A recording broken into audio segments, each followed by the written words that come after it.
I'm only 4 blocks from the track, and it feels like I've done this video 14 times. The last video crashed. My phone crashed. Which only infuriates me when it happens, but whatever. It's not the end of the world. I was planning on doing a video. A few more updates had come to me. I wanted to tell everybody that Love and Affection is actually out of the sale on Monday. I thought she was in to go. I can't sell her off that line, make a break, finish 9th, and then put her up for sale. Now, when it comes to Widespread Panic, I just can't continue down this path. We had to take him out of the Meadows because he wasn't getting in. Lonely Lakewood had to be moved over to the Meadows. Drebin and 3 Point Blue Chip had to be moved out of the Meadows because they weren't going to get in. It's just nobody's fault. It just is what it is. So it's like we're winning a game, and mid-game you change the rules. My brother used to do that, playing Monopoly all the time. There's $500 for free parking. Oh, no, there's not $500 for free parking. Oh, yes, there is. No, there's not. This is a wonderful game, but it is it's frustrating sometimes. We got a good group of horses that are ready to do good things in the classes we have them in, and they're just not getting in, or the classes aren't filling. And tonight, I just knew it. Did you ever wake up and you just knew you were going to have a shitty day? It wasn't a horrible day. The babies went good. I was happy in that regard. Lonely Lakewood, finished 3rd, but as I said, he shouldn't be over there. He should be here racing in these classes. We have too many horses for those classes. So, brought him over to the Meadows. Had to come first over into a horse that's racing against Drebin today. I told you in the earlier video, flat out outdriven by Ronnie Wren today is what I was in Lonely Lakewood's race. Now, I don't know if there was a formula in which I could have won that race, but it certainly wasn't the way that I drove him. He raced good. Ottawa 56, 56-1, something like that. Come all the way back to Northfield Park. Widespread Panic just drains me. He's a perfect example of what frustrates me. Here's a horse that he's won in 56-3 at the Meadows. Can't get in. Gotta take him over to Northfield. He makes 2 breaks. Now he's on the list. Now he's in the sale and on the list. I'm not taking him out of the sale. Here's a horse that is going to be a fast horse. Probably going to take a good lifetime mark and race really well for somebody somewhere. He's just too much. If we can't get him in on a regular basis on a track that he's just too big for Northfield. I could get him around. I think if we tinkered with the shoes a little bit, we could get him around Northfield, but we didn't have to tinker with the shoes at the Meadows.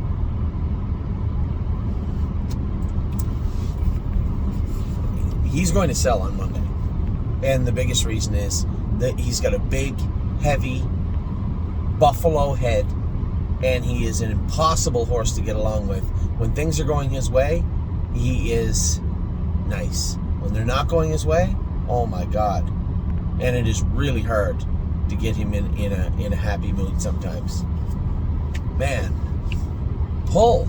Oh my Lord above. I would imagine if an alligator and a buffalo mated and a horse popped out, that would be the mouth on the horse.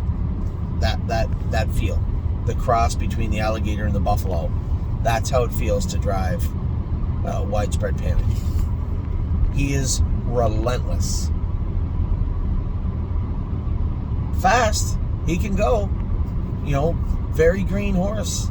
He's one of those horses, he's 3 now, at 4 or 5, he's going to be a good racehorse, but not here, he's not. Man, God, he can pull.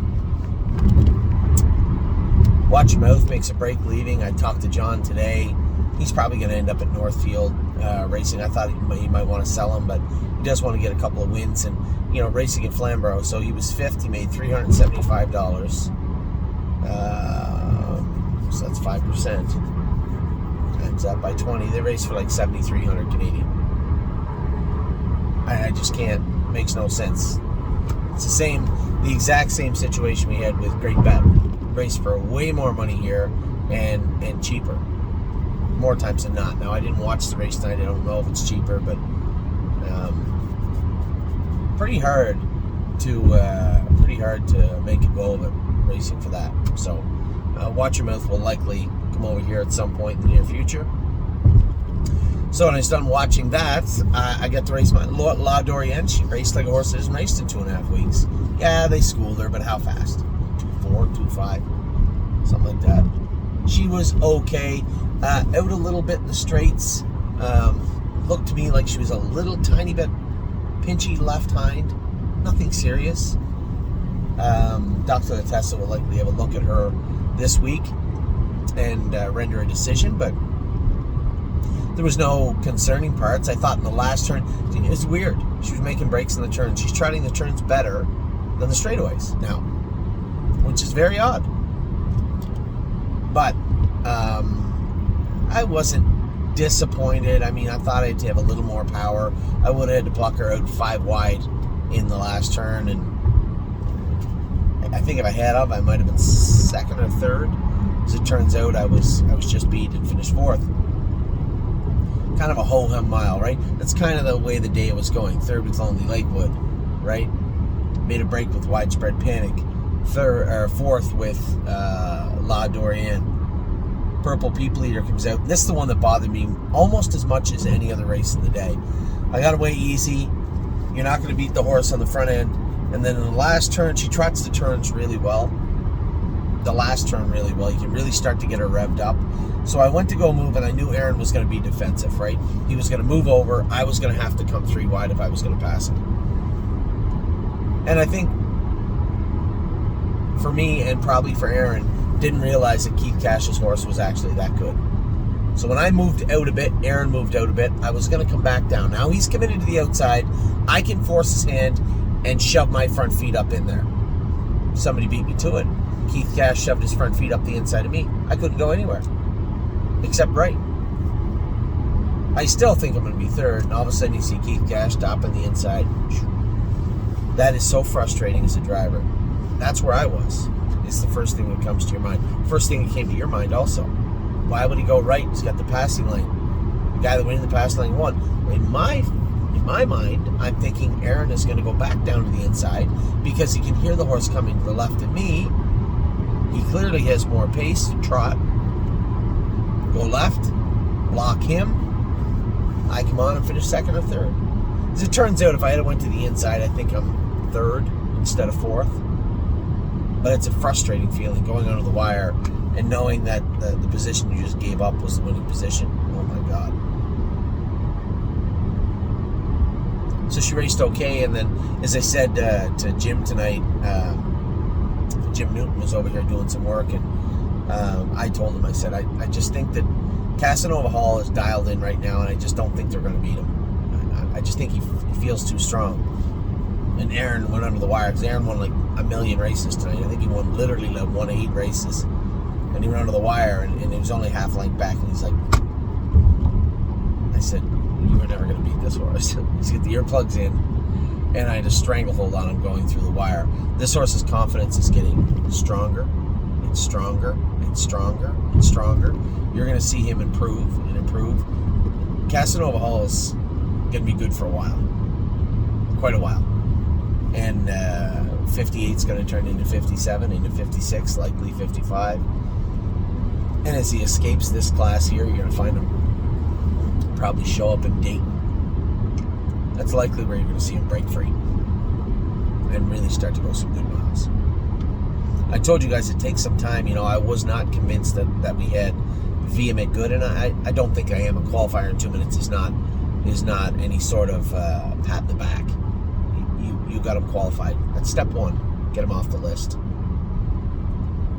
Now get him strong and racing well. So that's where we're at with vehement, but it does take time. You guys saw the frustration I went through with Casanova Hall, the tinker and tinker and tinker and tinker and tinker, and then finally I think we got him like 5 starts later. So it was a little frustrating, but he's good now. So I will answer some questions tomorrow when they're fresh in my mind. Usually when I wake up, everything is clear. I don't know how you are in your life, but in my life, a lot of stuff melts together in the day. And you're probably, some of you may be sitting at home saying, Anthony, I sent you an email a couple of weeks ago. I rarely miss emails, but what I will do, and I have to, somehow I've trained myself to go into my drafts. I'll start an email. Somebody will call me. An email, another email will come in, a text will come in. A bird will fly by. It happens to me all the time. I'll start something and not finish it. What did Eric call it? Eric called it squirrel syndrome. Or something like that a long time ago when I met him. It's ADHD is what it is. Attention Deficit Disorder, ADD. I don't know, whatever. Anyway, I apologize, but especially this time of year, I'm used to racing and driving my car, driving horses and going around. As I'm going down the road, I'm thinking of stuff, but there's just so many other things going on right now. The sale buckets. There's horses in the barn. I literally walked by a horse today and I didn't know who it was. Neither did anybody else.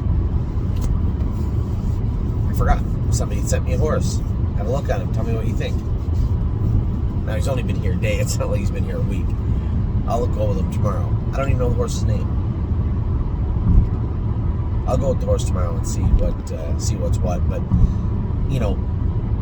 sale mode and baby mode and getting everything taken care of. This is a very frustrating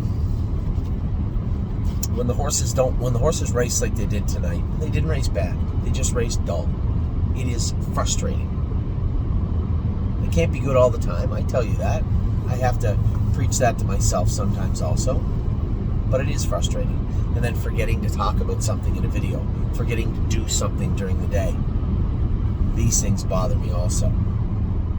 By the end of the week, my to-do list of things that I forgot to do, it's pretty immense. So every so often I'll tell you this: if I forgot to answer your email, if you did not get an answer from me, resend the email, and it'll come back promptly with an apology and an answer. I'm sure of that. So a decent day at the track, not a great day. Casanova Hall, he'd have to win 3 times to salvage the day. Lonely Lakewood, a decent third, just beat for second in the sale on Monday. Widespread Panic put me in a foul mood for an hour or so after his race. He's on the list and in the sale. If you're out there and you want a fast horse and you're patient, I got the horse for you. Watch Your Mouth, he needs to come over here. La Dorienne, just a little bit short. Well, I wasn't disappointed. I'd like to see a little more pop from her next week, but again, a little short. Purple People Eater was good. Just hate when that happens. A decent and okay fourth, and Casanova Hall was very, very good tonight. A winner in 58 to it. Was starting to feel like fall by the end of the night. So tomorrow is a new day. We've ready for landing. Tenacious Hanover. Chime Bell, she's in the sale on Monday also. And Texong Soprano races at night. Then our Breeders' Crown weekend starts. Rock Shining Star. We did have problems getting drivers again this week. Jeremy Indoff's going to drive Rock Shining Star. Nothing against the young fellow who drove the last 2 starts. Justin's a good kid. He's going to drive for us again. I just don't know if this horse was maybe a perfect fit for him. Maybe he was asking a lot, or maybe I was asking too much of the horse. Maybe it was expectations. We'll see. Jeremy's going to drive him. Aaron Cho's marching 4th. We got Jack Colleen on Serious Dragon. He's in the sale on Monday. Can't find a consistent class for him. He's in the numbers of whatever on Friday. Should be able to do good. We'll see. Spitfire's in. 3-Point Blue Chip and Drebin are in. And then we're going to close out the night at 9:15. Going behind the gate will be Memento Mori. What could be his last start. Somebody asked me the other day, is he going to the Valley Victory? It's like his 12th start.